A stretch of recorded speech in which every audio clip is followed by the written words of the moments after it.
Hello guys. तो आज हम लेक्चर 7 देखेंगे। तो बेसिकली हम इस लेक्चर में देखेंगे कि दुनिया भर में जो भी देश हैं उनकी क्लासिफिकेशन किस बेसिस पे की जाती है, ठीक है, और उनकी क्लासिफिकेशन कौन करता है। और ये क्लासिफिकेशन ऑफ कंट्रीज हम क्यों पढ़ रहे हैं, क्योंकि देखिए जो कंट्रीज़ हैं उनकी क्लासिफिकेशन बेसिकली वहाँ के ह्यूमन डेवलपमेंट लेवल और जीएनआई पर कैपिटा यानी उनके पर कैपिटा इनकम और इकोनॉमिक डेवलपमेंट के बेसिस पे ही कंट्रीज़ का क्लासिफिकेशन किया जाता है। तो हमने इकोनॉमिक डेवलपमेंट के जो इंडिकेटर थे, ठीक है, the most important one was human development index, वो पढ़ लिया है। इसलिए आज के लेक्चर में हम क्लासिफिकेशन देखेंगे, साथ ही साथ हम ये देखेंगे कि पर कैपिटा इनकम को हम कैसे कैलकुलेट करते हैं, ठीक है। बेसिकली पर कैपिटा इनकम दो तरीके से कैलकुलेट होता है। एक तो है मार्केट एक्सचेंज रेट और दूसरा है purchasing power parity rate, okay. तो ये दोनों ही मेथड क्या होते हैं, इससे हम पर कैपिटा इनकम कैसे निकालते हैं, हम पूरा कैलकुलेशन डिटेल में देखेंगे। फिर थोड़ा हम इसकी एनालिसिस देखेंगे और फिर यही हमारे आज के लेक्चर का एजेंडा होने वाला है। तो सबसे पहले हम क्लासिफिकेशन की बात कर लेते हैं, ठीक है। सो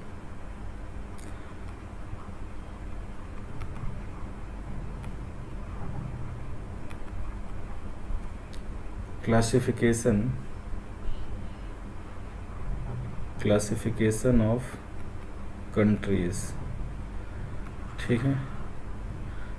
देखिए जो सबसे पहली क्लासिफिकेशन है वो है यूएनडीपी का, और यूएनडीपी कंट्रीज़ को 4 कैटेगरी में क्लासिफाई करती है on the basis of their human development index value, ठीक है।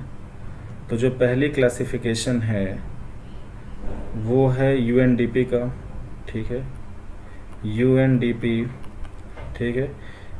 UNDP classify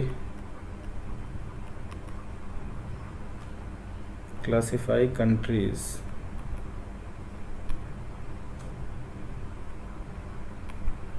on the basis of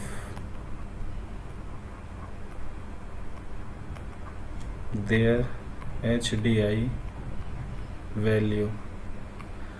मैंने आपको ह्यूमन डेवलपमेंट इंडेक्स पढ़ाते वक्त ये बताया था कि जो इंडिया की रैंक है 2021 में वो है 132 आउट ऑफ 191 कंट्री, ठीक है।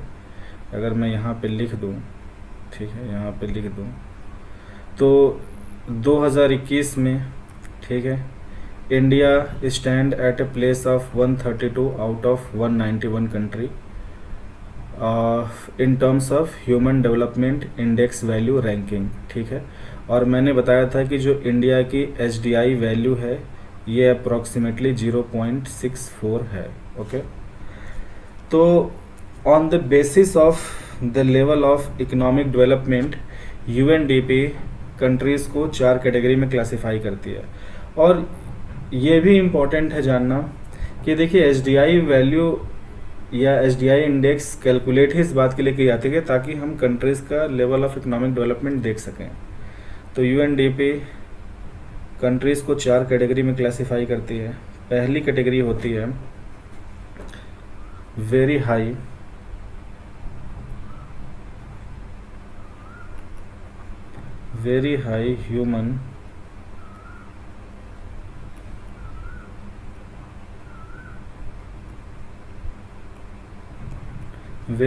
ह्यूमन डेवलपमेंट कंट्रीज़, ठीक है। मतलब ऐसी कंट्रीज़, ठीक है, very high human development countries मतलब ऐसी कंट्रीज जिनकी जो ह्यूमन डेवलपमेंट इंडेक्स वैल्यू है वो बहुत ज़्यादा है। यानी दुनिया में जिन भी कंट्रीज़ की HDI वैल्यू 0.8 से ज़्यादा है, ठीक है, 0.8 या उससे ज़्यादा है, वो कंट्रीज़ पहली कैटेगरी में आती हैं, ठीक है। वेरी हाई ह्यूमन डेवलपमेंट वाली कंट्रीज़ कहलाती हैं। इनको हम इन्हीं कंट्रीज़ को हम डेवलप्ड कंट्रीज़ भी कहते हैं इन शॉर्ट। ठीक है, तो दुनिया में डेवलप्ड कंट्रीज़ किसको कहते हैं? इन कंट्रीज़ को। अब मैंने आपको एसडीआई के कैलकुलेशन के वक्त मैंने उसके डायमेंशन बताए थे, हेल्थ, नॉलेज या एजुकेशन और स्टैंडर्ड ऑफ लिविंग। यानी अगर देखिए इन देशों में हेल्थ यानी एवरेज लाइफ एक्सपेक्टेंसी हाई है, यानी इनका मेडिकल इंफ्रास्ट्रक्चर अच्छा है, इनकी यहाँ एवरेज ईयर्स ऑफ स्कूलिंग अच्छी है, एजुकेशन अच्छा है, और इनकी यहाँ स्टैंडर्ड ऑफ लिविंग या पर कैपिटा इनकम भी हाई है, तभी तो इनकी एसडीआई वैल्यू 0.8 या उससे ज़्यादा है।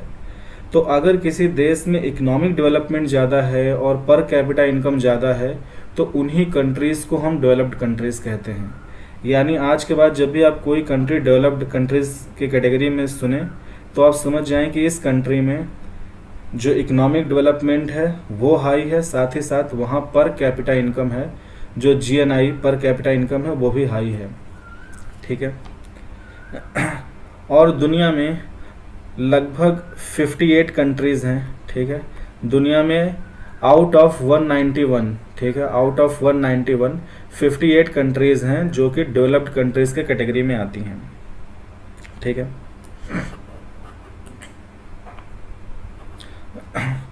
अब आप ये समझिए कि यूएनडीपी तो एचडीआई वैल्यू 191 कंट्रीज़ का कैलकुलेट करती है, पर अगर आप यूएनओ की बात करेंगे, ठीक है, अगर मैं यहाँ लिख दूँ, अगर यूनाइटेड नेशन ऑर्गेनाइजेशन की बात करेंगे जो कि 1945 में बना था, यूएन में आज की डेट में 193 कंट्रीज जो हैं वो मेंबर हैं। ठीक है, लेकिन यूएनडीपी 191 कंट्रीज़ का एसडीआई वैल्यू कैलकुलेट करता है।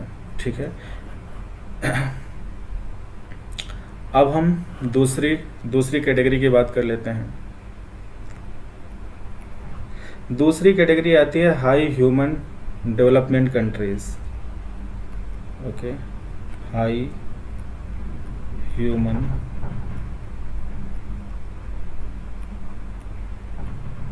डेवलपमेंट, मैं कंट्रीज नहीं लिख रहा हूँ। ठीक है, हाई ह्यूमन डेवलपमेंट कंट्रीज ये वो कंट्रीज होंगी, ठीक है, जिनकी एसडीआई वैल्यू, ठीक है, 0.7 से 0.8 के बीच में होगा।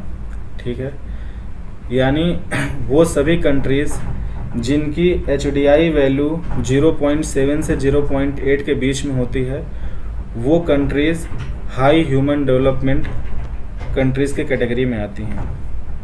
तीसरी कैटेगरी देखते हैं।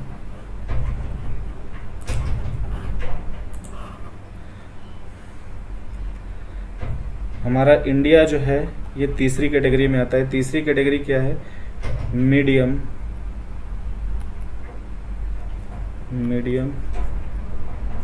Human development.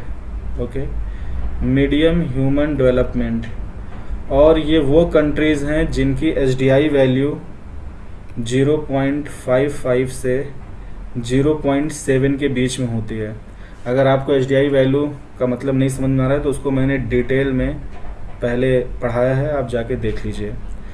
ठीक है, तो जिन भी कंट्री की एसडीआई वैल्यू 0.55 से 0.7 होती है, इसके बीच में होती है, वो मीडियम ह्यूमन डेवलपमेंट कंट्रीज़ होती हैं। तो इंडिया जो है वो इस कैटेगरी में आता है, मीडियम ह्यूमन डेवलपमेंट कंट्रीज़ के लिस्ट में आता है, बिकॉज हमारे इंडिया की जो एसडीआई वैल्यू है वो 0.64 है। तो अब बात कर लेते हैं चौथी कैटेगरी की। तो जो कंट्रीज़ का जो चौथा कैटेगरी है वो है लो ह्यूमन डेवलपमेंट कंट्रीज़। लो ह्यूमन डेवलपमेंट कंट्रीज़, यानी दुनिया के वो देश जिनका एसडीआई वैल्यू जो है वो लेस देन 0.55 है। ठीक है, तो वो सारे देश लो ह्यूमन डेवलपमेंट के कैटेगरी में माने जाएंगे। अब देखिए, इंडिया की एसडीआई वैल्यू 0.64 है, जो कि नियरली 0.7 के आसपास है, और इंडिया की रैंकिंग क्या है, 132 आउट ऑफ 191 है। यानी हम कह सकते हैं कि इंडिया के बाद जो भी कंट्रीज़ हैं, ठीक है, इंडिया के बाद जो भी कंट्रीज़ हैं वो लो ह्यूमन डेवलपमेंट कंट्रीज़, यानी जो भी कंट्रीज़ मान लीजिए कि 140 के बाद, ठीक है, 140 कंट्रीज़ के बाद जो भी कंट्रीज़ आती हैं टिल 191, वो सारी कंट्रीज़ लो ह्यूमन डेवलपमेंट की कैटेगरीज में आती हैं, ठीक है। और बेसिकली इनमें से सारी मेजॉरिटी जो कंट्रीज़ हैं ज़्यादातर वो अफ्रीका कॉन्टिनेंट की हैं। तो हमने देख लिया कि यूएनडीपी कंट्रीज़ को 4 कैटेगरी में क्लासिफाई करता है on the basis of their HDI value, ठीक है। पहली कैटेगरी होती है very high human development countries, वो कंट्रीज़ जिनकी एचडीआई वैल्यू 0.8 से ज़्यादा है। ऐसी कंट्रीज़ को हम डेवलप्ड कंट्रीज़ भी कहते हैं बिकॉज इनके यहाँ इकोनॉमिक डेवलपमेंट और पर कैपिटा इनकम दोनों हाई होता है। और दुनिया में आउट ऑफ 193 कंट्रीज़, ठीक है, जो यूएन के मेंबर हैं, 58 कंट्रीज़ आर डेवलप्ड कंट्रीज़। उसके बाद दूसरी कैटेगरीज़ या दूसरा लिस्ट है जो हाई ह्यूमन डेवलपमेंट के कंट्रीज़ हैं जिनकी एचडीआई वैल्यू इस रेंज में आती है। फिर तीसरी लिस्ट है मीडियम ह्यूमन डेवलपमेंट कंट्रीज़ जिनकी एचडीआई वैल्यू 0.55 से 0.7 के बीच में है। इंडिया हमारा इस तीसरे लिस्ट में आता है और 2021 के हिसाब से इंडिया 191 कंट्री में अपनी एचडीआई वैल्यू के बेसिस पे 132 रैंक पे आता है। चौथी कैटेगरी है लो ह्यूमन डेवलपमेंट कंट्रीज़ का, ठीक है, जिनकी एचडीआई वैल्यू 0.55 से कम है। यानी इन देशों में आपको पुअर जो एवरेज लाइफ एक्सपेक्टेंसी है वो बहुत लो दिखेगी, एजुकेशन पुअर है, ठीक है, इनमें वाइड स्प्रेड पॉवर्टी है, high inequality, high level of unemployment और इनकी पर कैपिटा इनकम भी बहुत कम होती है। तो ये तो यूएनडीपी का क्लासिफिकेशन हो गया। इसके बाद हम देखेंगे second type of classification, which is done by the world bank, ठीक है। तो यूएनडीपी एचडीआई वैल्यू के बेसिस पे क्लासिफाई करता है और जो वर्ल्ड बैंक है, वर्ल्ड बैंक दुनिया के कंट्रीज़ का क्लासिफिकेशन करता है on the basis of classify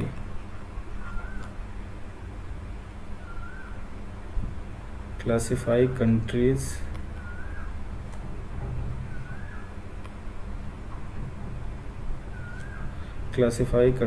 on the basis of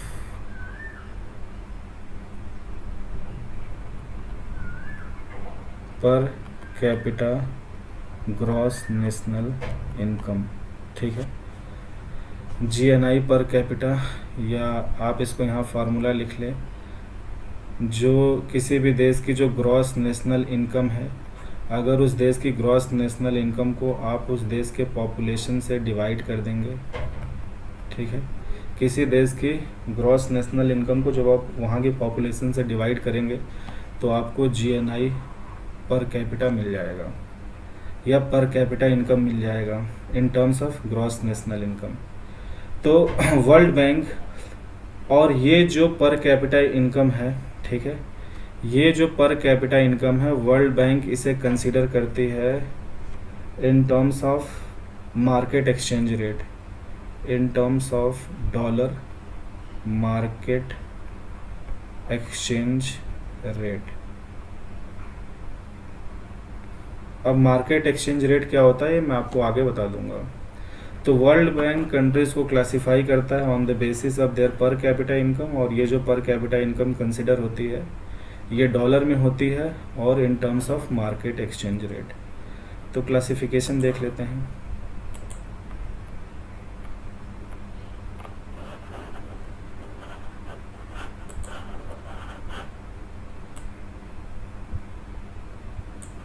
ठीक है,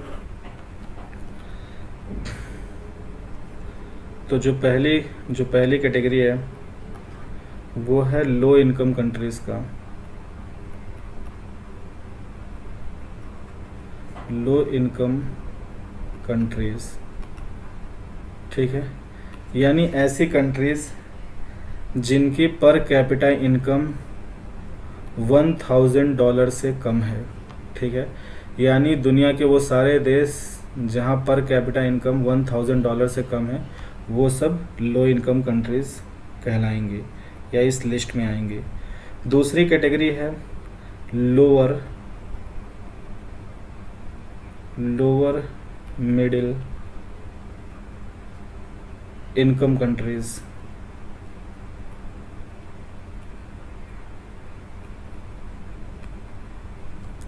ठीक है, यानी वो सारे कंट्रीज़ जिनकी पर कैपिटा इनकम $1000 से $4000 के बीच में है।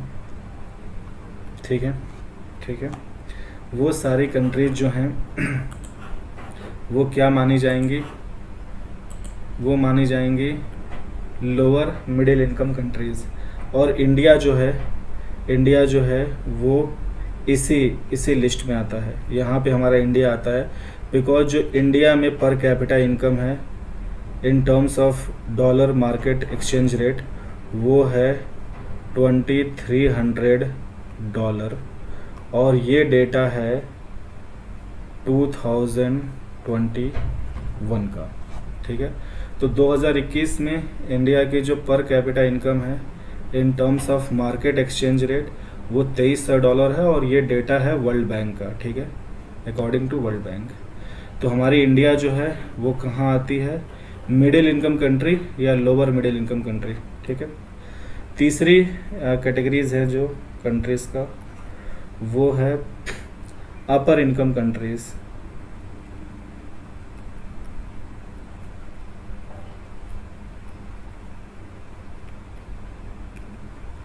ओके, अपर इनकम कंट्रीज़ मतलब वो सारी कंट्रीज़ जिनकी पर कैपिटा इनकम $4000 से $12000 के बीच में है।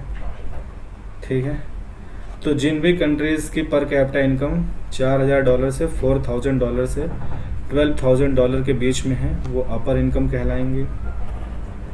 फाइनली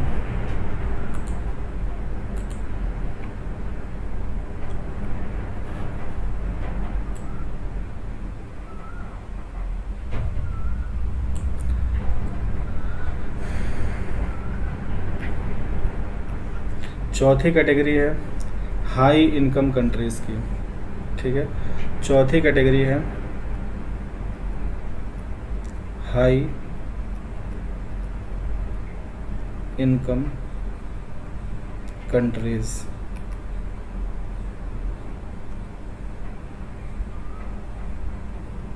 सॉरी, थोड़ा ओवर राइटिंग हो गया। ठीक है, हाई इनकम कंट्रीज़, और इन कंट्रीज़ में जो पर कैपिटा इनकम है ये मोर देन $12,000 है। ठीक है, मोर देन $12,000। ऑल राइट, तो UNDP SDI वैल्यू के बेस पे क्लासीफाई करता है, वर्ल्ड बैंक पर कैपिटा इनकम के बेसिस से क्लासीफाई करता है कंट्रीज़ को, लेकिन पर कैपिटा इनकम जो है वो डॉलर के टर्म्स में होता है और वो भी एक्सचेंज रेट क्या होता है? Market exchange rate. तो ये चार कैटेगरीज होती हैं। India lower middle income countries में आता है। वर्ल्ड बैंक के डेटा के हिसाब से एज ऑफ 2021 इंडिया की पर capita income in terms of market exchange rate $2300 है अप्रॉक्सीमेटली। अब हम कुछ एनालिसिस देखते हैं। ठीक है, कुछ एनालिसिस देखते हैं। ओके,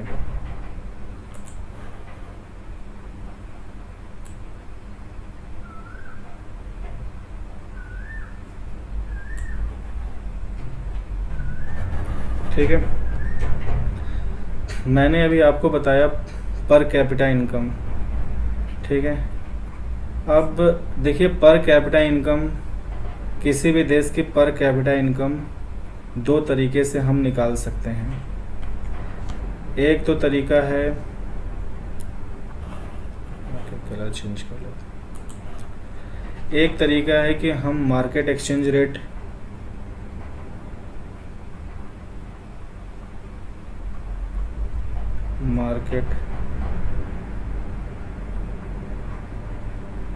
एक्सचेंज रेट के बेसिस पे निकालें पर कैपिटा इनकम, और दूसरा तरीका है कि हम उस किसी भी देश की पर कैपिटा इनकम, ठीक है, परचेजिंग पावर पैरिटी पीपीपी के टर्म्स में निकालें, या फिर इसको पूरा अगर मैं लिखूँ तो बोलते हैं परचेजिंग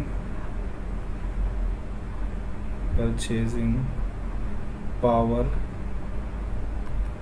पैरिटी, ठीक है, परचेजिंग पावर पैरिटी, ठीक है।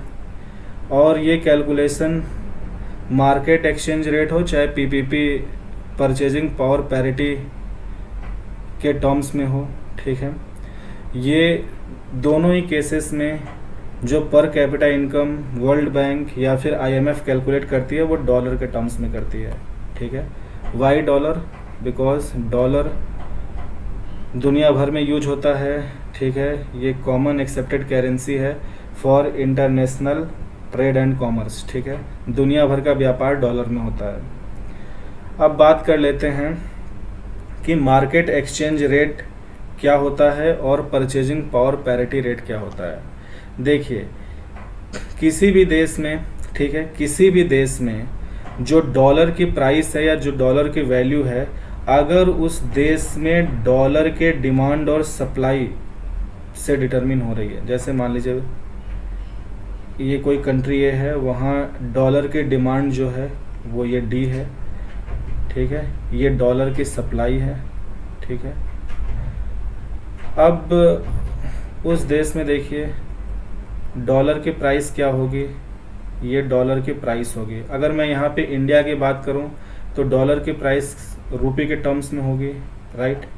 यानी अगर हमारे देश में जो भी डॉलर की डिमांड है और जो भी डॉलर की सप्लाई है, तो डॉलर की डिमांड और डॉलर की सप्लाई, ठीक है, मार्केट में अपना प्राइस तय करती है, और जो price in terms of rupee होता है उसे हम मार्केट एक्सचेंज रेट, यानी कि देखिए फॉर ऑल प्रैक्टिकल पर्पस हम जो भी एक्सपोर्ट इंपोर्ट करते हैं, यानी जब हम इंपोर्ट करते हैं तो हम उन गुड्स एंड सर्विसेज का पेमेंट डॉलर के टर्म्स में करते हैं, ठीक है। और अगर हम किसी कंट्री को, मान लीजिए यूएस को या किसी कंट्री को अगर हम एक्सपोर्ट कर रहे हैं तो वो हमें पेमेंट करते हैं डॉलर में, ठीक है। तो फॉर ऑल प्रैक्टिकल पर्पस, ठीक है, जो हम डॉलर की एक्सचेंज रेट यूज करते हैं वो मार्केट एक्सचेंज रेट ही करते हैं, ठीक है। परचेजिंग पावर पैरिटी रेट ये किसी भी देश की करेंसी की एक्चुअल वर्थ बताती है इन कंपैरिजन टू डॉलर, पर ये सिर्फ उस देश में परचेजिंग पॉइंट ऑफ व्यू से इम्पोर्टेंट होता है। फॉर ऑल प्रैक्टिकल ट्रांजैक्शन हम मार्केट एक्सचेंज रेट को यूज करते हैं।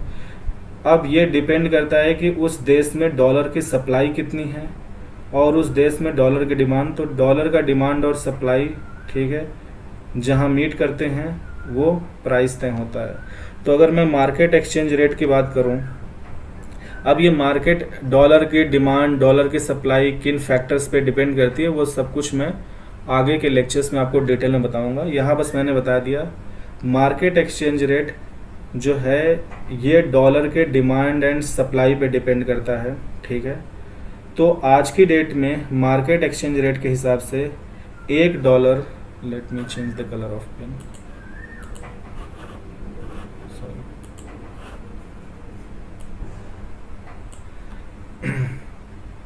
ओके, आज की डेट में $1 की जो वैल्यू है ये अप्रॉक्सीमेटली 82 रुपीज़ के बराबर है, ठीक है। अब परचेजिंग पावर पैरिटी कैसे निकालते हैं, यानी कि ये तो डॉलर के डिमांड एंड सप्लाई पे डिपेंड करेगा किसी भी कंट्री के अंदर, ठीक है। अब परचेजिंग पावर पैरिटी का क्या मतलब है, जैसे मान लीजिए कि हमने एक बास्केट लिया, ठीक है, और इस बास्केट में हमने कुछ आइटम्स रख दिए हैं, ठीक है, we put certain items in this basket, ठीक है। अब आप देखिए अगर ये अब इन बास्केट में जो भी आइटम्स आप रखेंगे, ठीक है, जो भी इस बास्केट में जो भी आइटम्स होंगे वो सेम ब्रांड के होने चाहिए, सेम क्वालिटी के होने चाहिए और सेम क्वांटिटी के होने चाहिए। और ये जो आइटम्स हैं जिन भी दो देश की करेंसी आप कंपेयर करने जा रहे हैं, ठीक है, उन दोनों देश में ये आइटम्स मिलने चाहिए। यहाँ पे हम इंडियन रुपी को डॉलर से कंपेयर करने वाले हैं, इसलिए इस बास्केट में जो भी आइटम्स हैं वो सेम ब्रांड, सेम क्वालिटी और सेम क्वांटिटी की हैं, और ये आइटम्स इंडिया में भी मिलती हैं और यूएस में भी मिलती हैं। अब मान लीजिए इंडिया में इस बास्केट को ख़रीदने के लिए मुझे खर्च करना पड़ा 400 रुपीज़।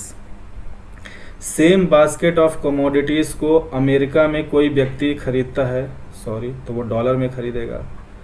अगर अमेरिका में कोई व्यक्ति सेम बास्केट ऑफ कमोडिटीज $100 में खरीद लेता है, यानी इसका मतलब है कि same quantity of items, same number of item of same quality, same quantity खरीदने के लिए इंडिया में 400 रुपये लग रहा है और यूएस में $100। इसका मतलब है कि $100 इज इक्वल टू 400 रुपीज़। तो $1 इज इक्वल टू कितना हो जाएगा, 400 डिवाइडेड बाई 100 विच मीन्स 4 रुपी। ठीक है, 4 रुपी। ठीक है, तो पीपीपी के टर्म्स में, ठीक है, पीपीपी के टर्म्स में $1 की वैल्यू कितनी हो गई, 4 रुपीज़। यहाँ पे $1 82 रुपीज़ में है। डिमांड और सप्लाई के बेसिस पे $1 की वैल्यू जो है 82 रुपीज़ है किसी कंट्री में, लेकिन मतलब हम इंडिया की बात कर रहे हैं, ये तो एक्चुअल वैल्यू है।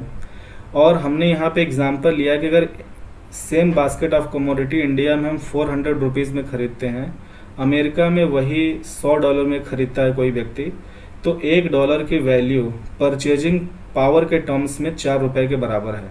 ठीक है, यानी आप इसको ऐसे भी कह सकते हैं कि अगर आप $1 लेकर आते हैं, ठीक है, तो इंडिया में 4 रुपये के सामान आप खरीद सकते हैं। ठीक है, ये था एग्जाम्पल, ठीक है, पर ये एक्चुअल वैल्यू नहीं है। ओके, ये मैंने आपको सिर्फ एग्जाम्पल से समझाया। तो एक्चुअल वैल्यू क्या है इंडिया के लिए, तो देखिए एक्चुअल वैल्यू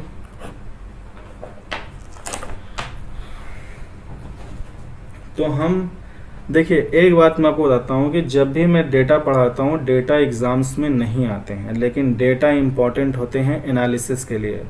अगर आप दो देशों की करेंसी का, उनके पर कैपिटा इनकम का, उनके जीडीपी का, अगर उनकी एनालिटिकल अगर आप कंपैरिजन करना चाहते हैं, तो एनालिटिकल कंपैरिजन के लिए डेटा इम्पॉर्टेंट होता है।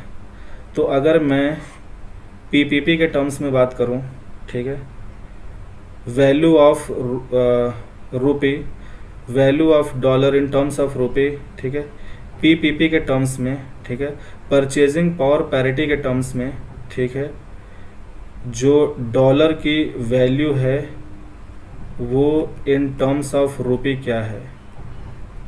ठीक है, परचेजिंग पावर पैरिटी, अगर इस एक्सचेंज रेट के आधार पे value of dollar in terms of rupee क्या है, तो मैं आपको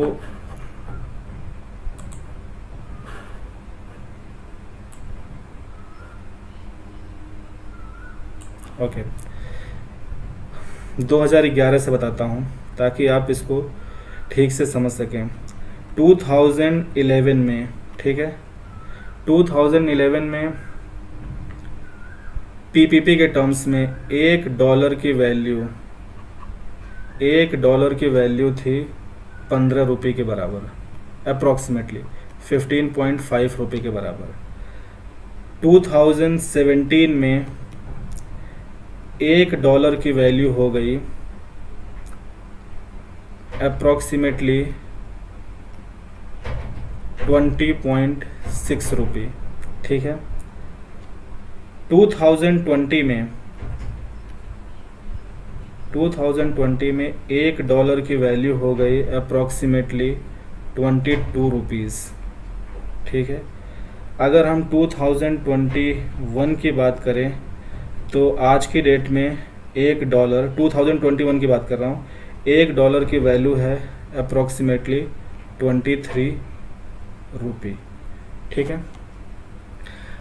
तो अब आप यहाँ पर देखिए कि अब यहाँ पे बहुत इम्पोर्टेंट एनालिसिस है, और एनालिसिस ये है कि परचेजिंग पावर पैरिटी के टर्म्स में, ठीक है, 2011 में $1 की वैल्यू तो 15 रुपये के आसपास थी, लेकिन जस्ट 2 साल बाद $1 20 रुपये, यानी अगर आप $1 से इंडिया में कुछ खरीदना चाहें तो वो 20 रुपये, मतलब इंडिया में जो 20 रुपये में जो कुछ आप खरीद पाते हैं उसे खरीदने के लिए आपको $1 लगेगा। यानी $1 जो खरीद सकता है इंडिया में वो 20 रुपये के बराबर है, ठीक है।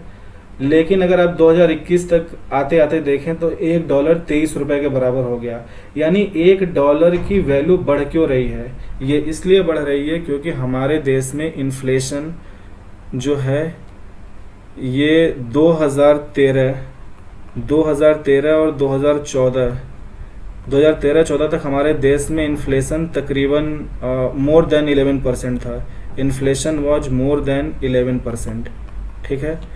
और फ्रॉम 2015 ऑनवर्ड्स, ठीक है, फ्रॉम 2015 ऑनवर्ड्स इंडिया में इन्फ्लेशन इज समवेयर 7 to 8%, ठीक है, 7 to 8%। यानी हमारे देश में ऑन एन एवरेज इन्फ्लेशन 7%, 7.5% इसके आसपास रहता है।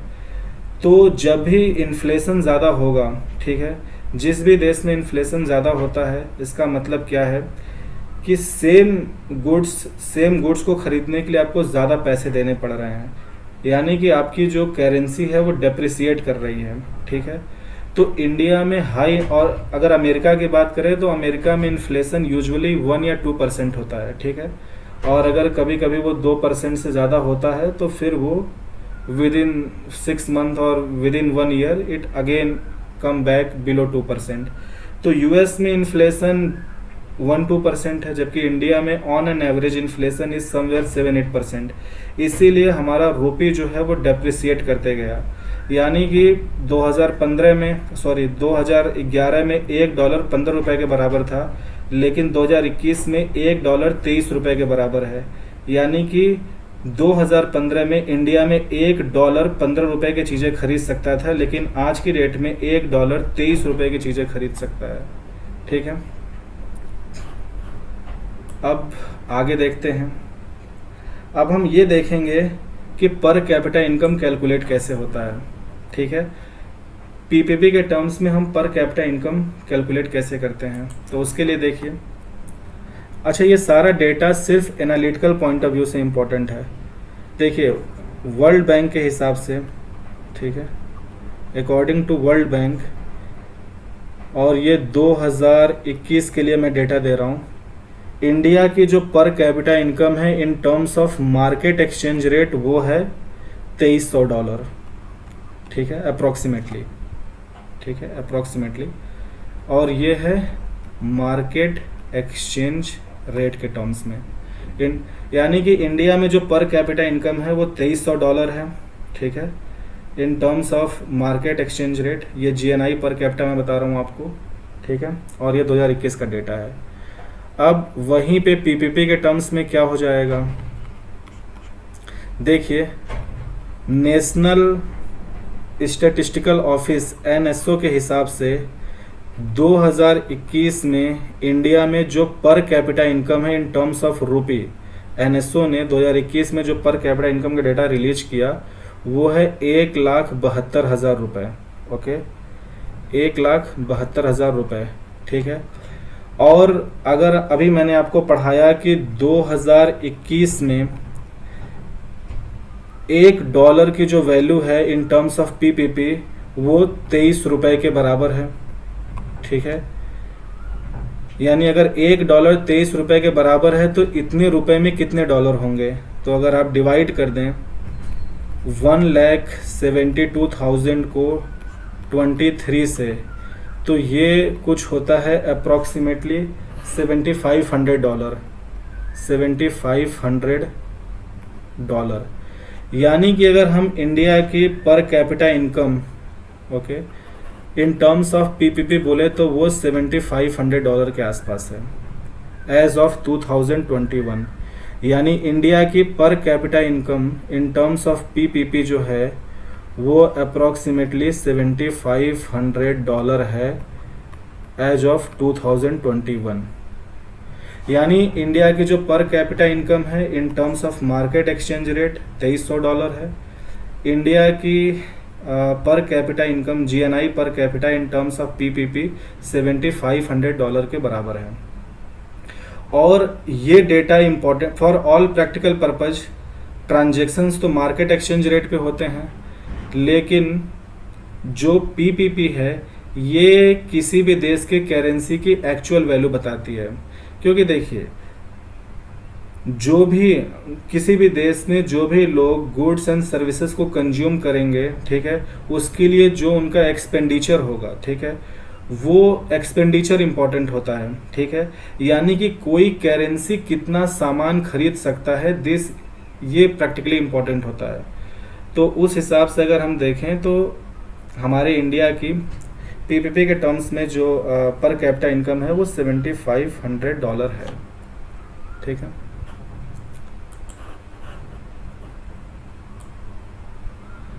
और आई थिंक आज के लेक्चर में इतना ही इम्पोर्टेंट था।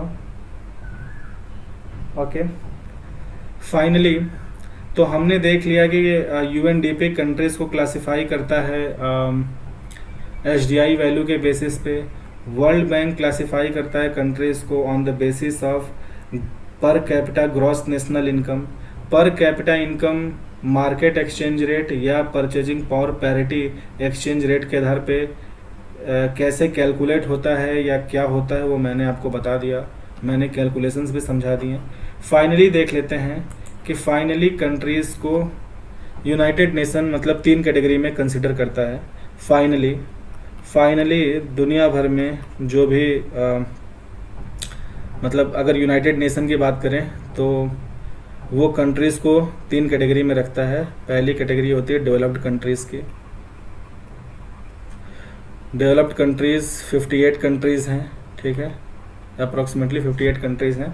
और इन डेवलप्ड कंट्रीज़ के फीचर क्या होते हैं कि यहाँ पे एचडीआई वैल्यू भी ज़्यादा है, यानी level of economic development high है और इनकी पर कैपिटा इनकम हाई है। और दूसरी कैटेगरी है डेवलपिंग कंट्रीज़ का। डेवलपिंग कंट्रीज़ या इन्हीं को अंडर डेवलप्ड कंट्रीज़ भी कहते हैं, या इन्हीं को थर्ड वर्ल्ड कंट्रीज़ भी कहते हैं, थर्ड वर्ल्ड कंट्रीज़, ठीक है। इसमें इंडिया, चाइना, ये सारे कंट्रीज़ यानी दुनिया के वो देश जिनकी पर कैपिटा इनकम मीडियम है, ठीक है, उनकी पर कैपिटा इनकम मीडियम है, या फिर मिडिल इनकम कंट्रीज जो हैं जिनकी एचडीआई वैल्यू भी मॉडरेट है, वो सारी कंट्रीज़ डेवलपिंग कहलाएंगी या अंडर डेवलप्ड या थर्ड वर्ल्ड कंट्रीज़, ठीक है। और फाइनली तीसरी कैटेगरी जो है वो एलडीसीज़ की है।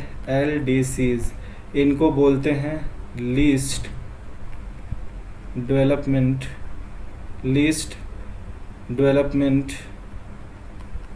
कंट्रीज़, लीस्ट डेवलपमेंट या लीस्ट डेवलप्ड कंट्रीज़। एलडीसीज़ वो कंट्री हैं जिनकी एचडीआई वैल्यू बहुत पुअर है, ठीक है, लेस देन 0.5 है। यानी इन कंट्रीज़ में आपको एजुकेशन, हेल्थ, सैनिटेशन, इंफ्रास्ट्रक्चर ये सब बहुत पुअर कंडीशन में दिखेगा। और एलडीसीज़ की पर कैपिटा इनकम भी बहुत लो होती है। तो जिन कंट्रीज़ में इकोनॉमिक डेवलपमेंट लेवल बहुत पुअर होता है या बहुत लो पर कैपिटा इनकम है, less than $1,000 in terms of market exchange rate, ये सारी कंट्रीज़ एलडीसीज़ की कैटेगरी में आती हैं, ठीक है।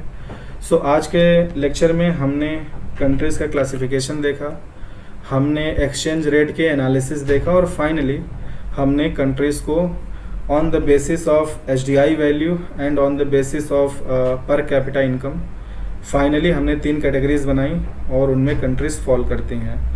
और जो पर्टिकुलर क्लासिफिकेशन है यूएनडीपी और वर्ल्ड बैंक का वो भी हमने देखा। सो आज के लेक्चर के लिए इतना ही। Thank you so much.